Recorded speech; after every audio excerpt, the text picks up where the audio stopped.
नमस्कार साथियों, ज्ञान स्तरीय गुरुकुल में आपका स्वागत है।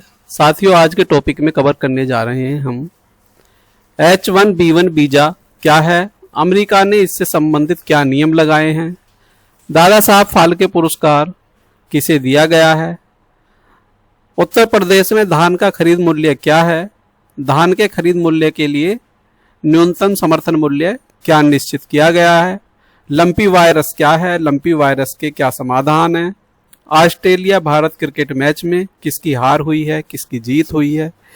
इसी के साथ हम चलते हैं H1B1 वीजा के बारे में।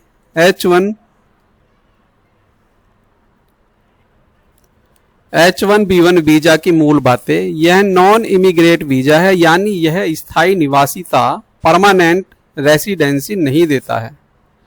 आमतौर पर 3 वर्ष के लिए यह जारी होता है, जिसे बाद में बढ़ाया जा सकता है।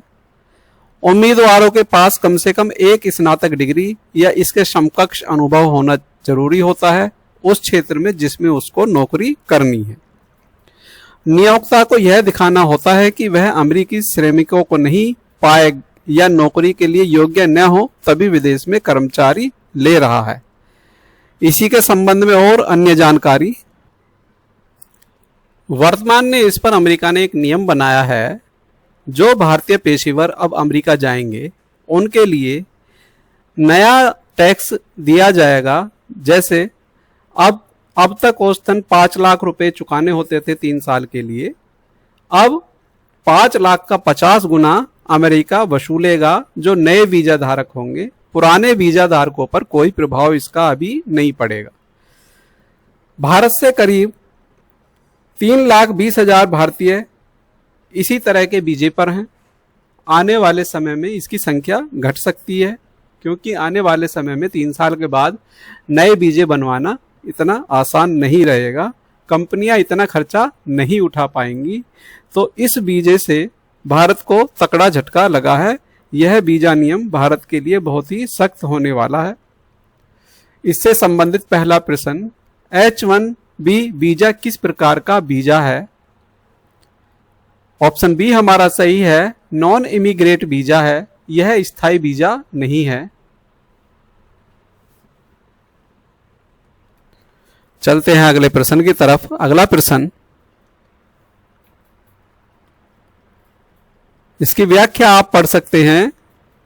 H1B वीजा आमतौर पर कितने वर्षों के लिए जारी किया जाता है? ऑप्शन सी हमारा सही है, यह आमतौर पर 3 वर्ष के लिए जारी किया जाता है।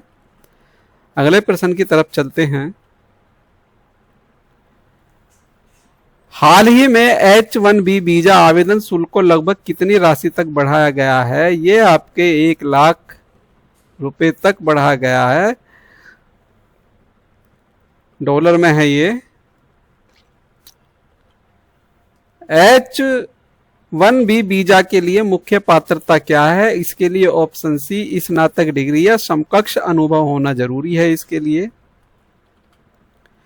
H1B वीजा सबसे बड़ा लाभ किस देश के नागरिकों को होता है? इससे तो इसके सबसे बड़ा लाभ अब तक भारत को मिलता था। भारत से अमेरिका नाराज चल रहा है। जितने भारत के और रूस के संबंध अच्छे रहेंगे, इतनी अमेरिका को परेशानी बढ़ती रहेगी। हाल ही के बदलावों का मुख्य उद्देश्य क्या है? ऑप्शन बी, केवल उच्च कुशल हाईली स्किल्ड पेशेवरों को प्राथमिकता देना।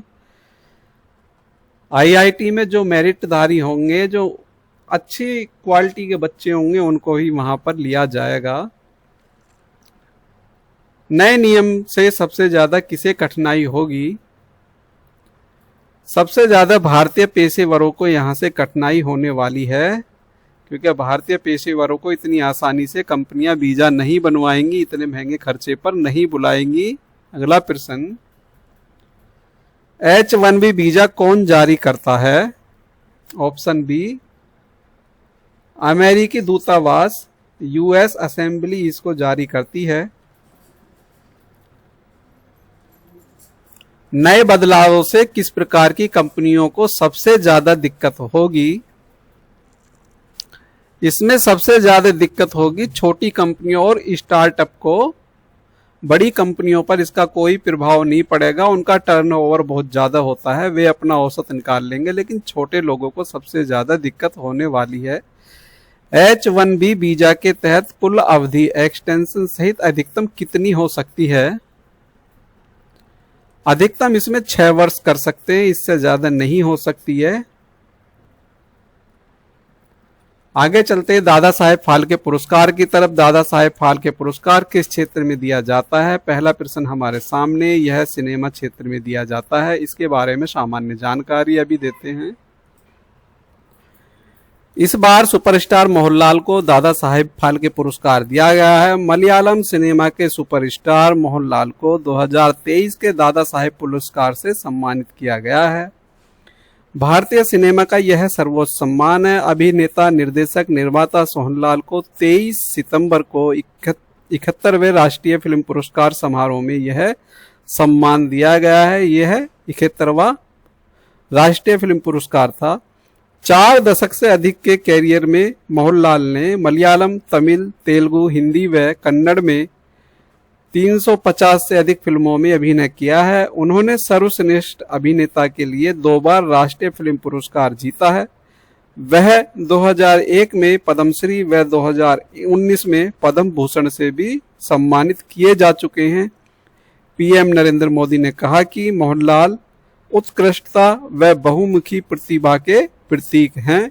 इसके बारे में प्रधानमंत्री जी ने इतनी बड़ी बात कही है, तो ये अपने आप में बहुत बड़ा सम्मान है उनके लिए। इसी क्रम में आगे चलते हैं अगले प्रश्न की तरफ। अगला प्रश्न हमारे सामने, दादा साहेब फाल्के पुरस्कार किस वर्ष शुरू किया गया है? ये आपका ऑप्शन बी सही है, 1969 में ये शुरू किया गया है। दादा साहेब फाल्के पुरस्कार का पहला प्राप्तकर्ता कौन थे? ऑप्शन बी हमारा सही है, देवकी रानी थी पहली पुरस्कार विजेता। अगले प्रश्न की तरफ चलते हैं। दादा साहेब फाल्के पुरस्कार किसके द्वारा प्रदान किया जाता है? सूचना एवं प्रसारण मंत्रालय के द्वारा यह प्रदान किया जाता है। अगला प्रश्न, इस पुरस्कार के साथ मिलने वाली नगद राशि वर्तमान में कितनी है? वर्तमान में इसमें 10 लाख रुपए दिए जाते हैं। 10 लाख रुपए के साथ साथ स्वर्ण कमल, मेडल और शॉल प्रमाण पत्र भी दिया जाता है। दादा साहेब फाल्के को भारतीय सिनेमा का पिता क्यों कहा जाता है? ऑप्शन बी हमारा सही है, उन्होंने पहली फीचर फिल्म राजा हरिश्चंद्र बनाई थी। इन्हीं की याद में इसलिए यह पुरस्कार दिया जाता है। 1913 में बनी राजा हरिश्चंद्र भारत की पहली पूर्ण लंबाई की फीचर फिल्म थी। अगला प्रश्न, 2023 का दादा साहेब फाल्के पुरस्कार किसे दिया गया है? ये मोहनलाल को दिया गया है 2023 का, 2025 में दिया गया है ये। आगे चलते हैं। इस पुरस्कार के साथ स्वर्ण कमल का क्या महत्व होता है? ऑप्शन ए हमारा सही है, यह फिल्म उद्योग का प्रतीक होता है। आगे चलते हैं। प्रश्न नंबर 9, नीचे में से किस हस्ती को दादा साहेब फाल्के पुरस्कार नहीं मिला है? इनमें से हमें बताना है किसको नहीं मिला है। सचिन तेंदुलकर को अभी तक नहीं मिला है, इनका फिल्म इंडस्ट्री से कोई संबंध नहीं है, इसलिए इनको नहीं मिला है। इनको खेल जगत के बहुत पुरस्कार मिले हैं। दादा साहेब फाल्के पुरस्कार किस आयोजन में दिया जाता है? ऑप्शन बी हमारा सही है, राष्ट्रीय फिल्म पुरस्कार समारोह में दिया जाता है ये। आगे चलते हैं अगले प्रश्न की तरफ। यूपी में धान एमएसपी 2025-26 के मुख्य बिंदु, इसके लिए उत्तर प्रदेश सरकार ने क्या व्यवस्था की है? एक नजर इस पर भी डालते हैं। पश्चिमी यूपी में 1 अक्टूबर, पूर्वी यूपी में 1 नवंबर से धान खरीदेगी उत्तर प्रदेश सरकार। 2389 रुपए प्रति कुंटल धान खरीदने की सरकार ने गारंटी ली है। लेकिन इसमें किसानों को पंजीकरण कराना अनिवार्य होगा। पंजीकरण के लिए उत्तर प्रदेश सरकार ने अलग वेबसाइट दी है जिस पर पंजीकरण कराना, यूपी किसान मित्र के नाम से यह वेबसाइट है। आप इस पर जाकर पंजीकरण करा सकते हैं और 2389 रुपये कुंटल की दर से अपने धान को बेच सकते हैं। 2389 उच्च किस्म के धान के लिए यह रेट निश्चित किया गया है। अब इसी क्रम में हम बहुविकल्पीय प्रश्नों की तरफ चलते हैं। पहला प्रश्न हमारे सामने है। पहले प्रश्न का आंसर देखिए, धान खरीद मूल्य एमएसपी तय करने का मुख्य उद्देश्य क्या होता है? ऑप्शन बी इसका सही है, किसानों को उनकी फसल का न्यूनतम मूल्य सुनिश्चित करने के लिए होता है ये। अगले प्रश्न की तरफ चलते हैं। अगला प्रश्न, उत्तर प्रदेश में वर्ष 2025-26 के लिए सामान्य धान का एमएसपी कितना किया गया है? सामान्य धान कम से कम जो रहेगा वो 2369 रुपये रहेगा। जो उच्च क्वालिटी का रहेगा वह 2389 रहेगा। सामान्य के लिए ये और उच्च क्वालिटी के लिए आपका यह है, इसलिए आपको यह ध्यान रखना। फर्स्ट क्वालिटी के लिए 2389 और सेकंड क्वालिटी के लिए 2369 रुपये है, ये सामान्य के लिए है। अगले प्रश्न की तरफ चलते हैं। ग्रेड ए धान का एमएसपी 2025-26 में कितना है? अब ग्रेड ए की बात आई है तो ग्रेड ए का मतलब फर्स्ट क्वालिटी से ही है आपका। ऑप्शन बी हमारा ये सही है, 2389 रुपये। अगले प्रश्न की तरफ चलते हैं। धान एमएसपी 2025-26 में पिछले वर्ष की तुलना में कितनी बढ़ोतरी हुई है? 69 रुपए की बढ़ोतरी इस बार की गई है। अगले प्रश्न की तरफ चलते हैं। उत्तर प्रदेश के पश्चिमी जिलों में धान खरीद प्रक्रिया कब से शुरू होगी?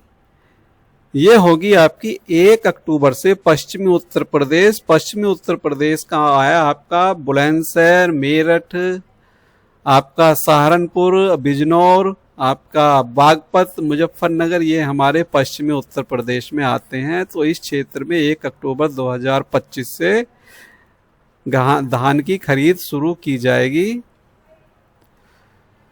धान खरीद 1 अक्टूबर 2025 से शुरू होगी और 31 जनवरी 2026 तक चलेगी। अगला प्रश्न, उत्तर प्रदेश के पूर्वी जिले में धान खरीद प्रक्रिया कब से शुरू होगी? ये 1 नवंबर से शुरू होगी आपकी और इसके बारे में सामान्य जानकारी, और 28 फरवरी 2026 तक ये चलेगी। अगला प्रश्न हमारे सामने, धान बेचने के लिए किसानों को सबसे पहले क्या करना अनिवार्य है? सरकारी पोर्टल पर पंजीकरण कराना अनिवार्य है। आप ये या इस पोर्टल पे दोनों में से किसी पर भी पंजीकरण करा सकते हैं। पंजीकरण अनिवार्य है। धान खरीद मूल्य का भुगतान किसानों को कैसे किया जाएगा? ऑप्शन सी, सीधे बैंक खाते में डीबीटी के द्वारा पैसा भेजा जाएगा। अगले प्रश्न की तरफ चलते हैं। धान खरीद के दौरान पारदर्शिता बनाए रखने के लिए कौन सा उपाय अपनाया गया है? बायोमेट्रिक सत्यापन और ईपीओपी डिवाइस के माध्यम से यह खरीद प्रक्रिया की जाएगी। अगला प्रश्न, धान खरीद 2025-26 की समाप्ति तिथि पूर्वी यूपी के लिए क्या है? यह प्रश्न दोबारा रिपीट हो गया। ऑप्शन सी हमारा सही है, 28 फरवरी है पूर्वी यूपी के लिए। अब इसी क्रम में अगली अपडेट के लिए चलते हैं। लंपी वायरस क्या है? लंपी वायरस के क्या नुकसान है? इससे बचाव क्या हो सकते हैं? पशु स्वास्थ्य के क्षेत्र में लंपी वायरस एक संक्रामक रोग है जो मुख्य रूप से गाय और भैंसों को प्रभावित करता है। यह त्वचा पर गोल गोल गांठें, बुखार, दूध उत्पादन में कमी इसके मुख्य लक्षण है। यह गंभीर बीमारी है, इसमें मृत्यु हो सकती है पशु की। इसका निदान पीसीआर टेस्ट और क्लिनिकल लक्षणों के आधार पर किया जाता है। इस रोग के बचाव के लिए गोट पॉक्स वैक्सीन लगाई जाती है। संक्रमित पशुओं को अलग रखना होता है और कीट नियंत्रण जरूरी होता है, इसके लिए यह उपाय हैं। इससे संबंधित पहला प्रश्न हमारा सामने, लंपी वायरस किस प्रजाति के पशुओं में पाया जाता है? ये गाय और भैंसों में पाया जाता है। अगले प्रश्न की तरफ चलते हैं। अगला प्रश्न हमारे सामने है, लंपी वायरस किस वायरस के कारण होता है? ऑप्शन बी हमारा सही है, कैप्रीपॉक्स वायरस के कारण यह होता है।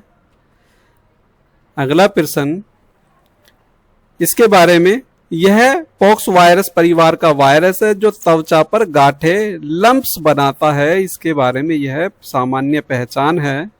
लंपी वायरस का मुख्य लक्षण क्या होता है? त्वचा पर गांठें निकलना इसका मुख्य लक्षण होता है। लंपी वायरस के बचाव के लिए कौन सा टीका लगाया जाता है? ऑप्शन सी हमारा सही है, गॉट पॉक्स टीका लगाया जाता है। अगला प्रश्न की तरफ चलते हैं। लंपी वायरस मुख्य रूप से कैसे फैलता है? मच्छर, मक्खी और जूं से यह मुख्य रूप से फैलता है। अगली खबर की तरफ चलते हैं। अगली खबर हमारी मैच का परिणाम, ऑस्ट्रेलिया भारत का मैच हुआ है। ऑस्ट्रेलिया और भारत की क्या स्थिति है? सामान्य जानकारी, ऑस्ट्रेलिया 412 और 10 से 47.5 ओवर में यह है। इसके बारे में सामान्य जानकारी हमारी यहाँ। भारत का ये हिसाब किताब रहा है। विजेता ऑस्ट्रेलिया ने 43 रनों से जीत दर्ज की है। भारत की महिला खिलाड़ियों की हार हुई है। यहाँ पर खिलाड़ियों के बारे में सामान्य जानकारी हमारी ये है, इसको आप नोट कर सकते हैं। पुरस्कार, मैच का सर्वश्रेष्ठ खिलाड़ी बेथ मूनी बनी है और सीरीज की सर्वश्रेष्ठ खिलाड़ी स्मृति मंधाना बनी है, जो भारतीय खिलाड़ी हैं। इससे संबंधित पहला प्रश्न हमारे सामने है। पहला प्रश्न का आंसर हमारा बी होगा, वनडे अंतरराष्ट्रीय है। ये 20 सितंबर 2025 को ऑस्ट्रेलिया और भारत महिला क्रिकेट टीम के बीच मैच किस प्रकार का था? ये वनडे अंतरराष्ट्रीय था ये। अगले प्रश्न की तरफ चलते हैं। इस मैच का विजेता कौन रहा है? इस मैच का विजेता ऑस्ट्रेलिया रहा है। ऑप्शन बी हमारा यहाँ सही है। अगले प्रश्न की तरफ चलते हैं। इस मैच में ऑस्ट्रेलिया ने कितने रन बनाए हैं? इस मैच में ऑस्ट्रेलिया ने 412 रन बनाए हैं। ऑप्शन बी हमारा सही है। इस मैच में भारत ने कितने रन बनाए हैं? 369 रन बनाए हैं। मैच में सर्वश्रेष्ठ खिलाड़ी, प्लेयर ऑफ द मैच कौन बनी है? प्रश्न नंबर 5 इसमें बनी है हमारे बेथ मूनी। ऑप्शन सी हमारा सही है। अगले प्रश्न की तरफ चलते हैं। सीरीज की सर्वश्रेष्ठ खिलाड़ी कौन रही हैं? सीरीज की सर्वश्रेष्ठ खिलाड़ी स्मृति मंधाना रही हैं। अगले प्रश्न की तरफ चलते हैं। इस मैच में महिला वनडे क्रिकेट का कुल रन स्कोर कितना रहा है? ऑप्शन सी हमारा सही है, 781 रहा है। इस मैच में स्मृति मंधाना का योगदान क्या रहा है? ऑप्शन सी हमारा सही है, 125 रन स्मृति मंधाना ने बनाए हैं। बेथ मूनी ने कितने रन बनाए? बेथ मूनी ने 138 रन बनाए। इस मैच में कौन सी गेंदबाजी फील्डिंग विशेषता उल्लेखनीय रही? प्रश्न नंबर 10 लास्ट क्वेश्चन है ये इसका। ऑप्शन ए हमारा सही है, भारत की 5 विकेट की सफलता सबसे ज्यादा उल्लेखनीय रही। इसी के साथ हमारे आज की करंट अफेयर्स की सीरीज समाप्त होती है। यह हमारा इसके बारे में विस्तृत जानकारी है। अगर आपको यह विस्तृत जानकारी चाहिए तो आप डिस्क्रिप्शन बॉक्स में इसको पढ़ सकते हैं। साथियों, यदि आपको वीडियो अच्छी लगी है तो वीडियो को लाइक कीजिए, वीडियो को शेयर कीजिए। मिलते हैं कल नई करंट अफेयर्स के साथ। तब तक के लिए जय हिंद, जय भारत। धन्यवाद साथियों।